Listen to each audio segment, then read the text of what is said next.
The new gym will remain closed for the rest of the month while the floor is finished. Crews from Restoration Hardwood Flooring wrapped up the installation of the new hardwood floor last week and they returned today to begin painting the lines and logos.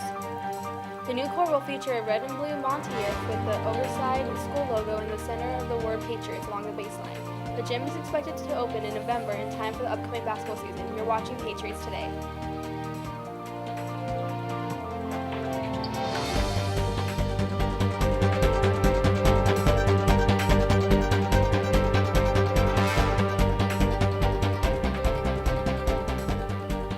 Good morning, I'm Marina Hartman. And I'm Riley Branson. Let's get right to the news.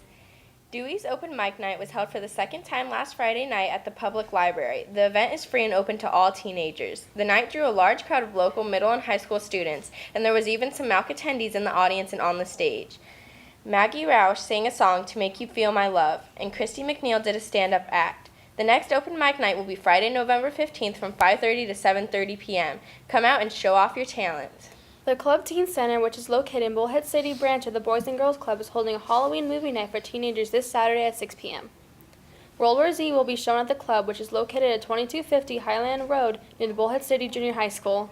Admission is free and open to all kids from ages 13 to 28. And you can buy pizza, popcorn, and a drink for $4. Teens are encouraged to bring a chair and a blanket to sit on. For more information, call the Club Teen Center at 763-1411 or go to facebook.com Club River Teen Center. Key Club meets today at lunch in Mrs. Sessions' room. Don't forget that they're selling boo grams to the entire campus for 50 cents. You can purchase them in Mrs. Sessions or Miss Weiler's room and they will be delivered on Halloween. The club is also holding a bingo night for elementary students on Wednesday, October 30th. We'll have more details as the date gets closer. The National Honor Society is meeting tomorrow during lunch in Mrs. Mulligan's room. That's it for the school news. Here's Today in History.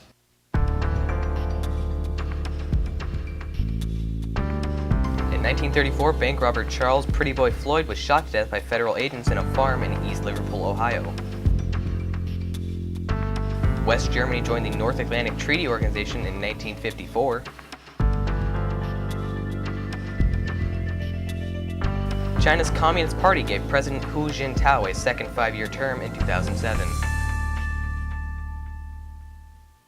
And we're back with Dan Willett for the sports. Dan? Thanks, Raina. Very little to report on right now. Middle school volleyball has the only games this weekend. They were at Fox Creek Junior High on the Parkway last night, but we don't have any results yet. They're back on the court this afternoon, this time in Mohave Valley for a doubleheader against the 8th and 7th grade teams. Then they wrap up their season Saturday with a tournament in Kingman. The high school volleyball team is done with their regular season and is waiting to see when they will play in the first round of the playoffs this Saturday. Meanwhile, high school football still has 2 weeks of game play left in the regular season. They're on the road this Friday across Phoenix to Apache Junction to face the Wolfpack of Apache Trail High School. The Wolves are undefeated in the 2A conference, but the 3A Patriots are hoping for an out-of-conference win.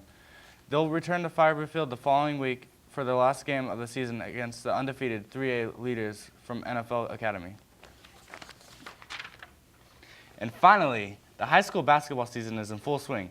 The girls and boys teams are practicing daily, so if you want to join, you need to see the coaches immediately. Guys should see Mr. Leslie on the middle school campus, and girls should see Mr. Kern in the Patriot production class next to the high school office. And that's it for sports. Hopefully we get some details from the Junior Lady Patriots in their final volleyball game this week. Otherwise, football is up next this weekend.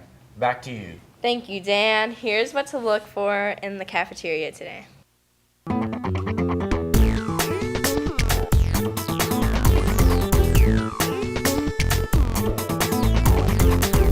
Before we go, here's one last look at the news around us. The Laughlin International Film Festival took place last week at the Tropicana Hotel and Casino. The 4-day event honored aspiring actors, writers, and directors, including some local talent. The festival opened in curtains on Thursday night with the film Red Wing, which won the award for U.S. LIFF Pick. Event organizers noted that the number of film submissions, as well as the audience at the screenings, grew from last year, and they look forward to more in 2014. Sea serpents are washing up on the California beaches, and some think they are a forecast for disaster. That's the word after an 18-foot-long oarfish was discovered off the coast of the Catalina Islands this month, followed 5 days later by a 14-foot oarfish found in Oceanside.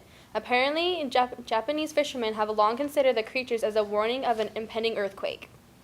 Over a dozen were washed ashore or caught in the nets in Japan in months leading up to the devastating 8.9 quake that struck the country in early 2011. Scientists say there is no data to support an actual link between the fish's appearances and earthquakes.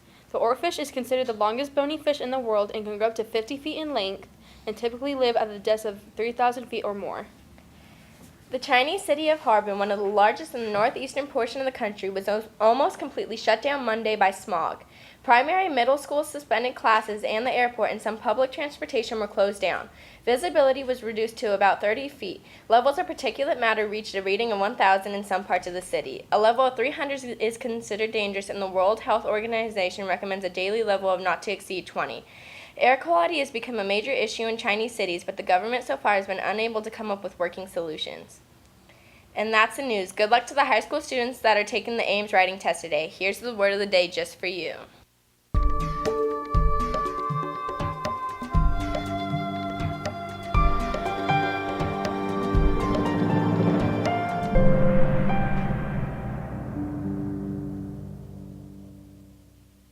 Thanks for watching, everyone. Have a great day.